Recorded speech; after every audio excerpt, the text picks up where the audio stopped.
বসন্ত বাতাসে শৈল। আমার সোনার বাংলা, আমি তোমায় ভালোবাসি। সোনার বাংলায় রাতের আধারে কনসার্ট দেখতে আসি।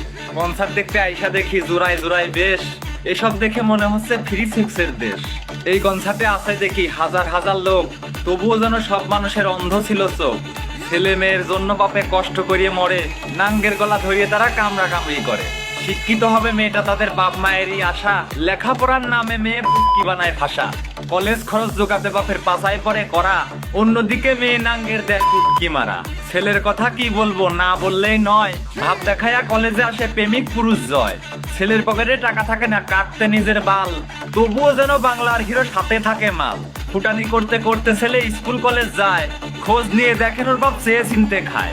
এমন ছেলে এমন মেয়ে জন্মে ছিল ভুল, এদের বাপে মায়ে এখন পায় না খুঁজে কুল। আসলে এদের কি বলবো, ওদের তো নাই হুশ, জন্ম দিছে যেসব মায়ে তাদের হচ্ছে দোষ। ছেলে মেয়েদের শাসন ছাড়া রাতের আধারে ছাড়ে, তাই তো তারা যেখানে সেখানে নষ্টানষ্টি করে। ছেলে মেয়েদের শাসন না করে উৎসাহ দেয় আরো, স্কুল কলেজের শিক্ষার চেয়ে পরিবারের শিক্ষা বড়।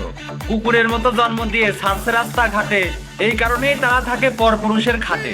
বিয়ের আগেই সব হারিয়ে আসে পরের বাড়ি, বাসর রাতে দাবি করে সতী সাবিত্রী নারী। পরপুরুষের খাট কাঁপিয়ে পর্দা ফেলে ফাটা, ঘুম আঁকিয়ে মারতে হবে এদের মুখে ঝাঁটা। লেখাপড়ার নামে খোঁজ নাই, পায়জামা খুলতে ক্যাম্পাসে যায় নিকাল।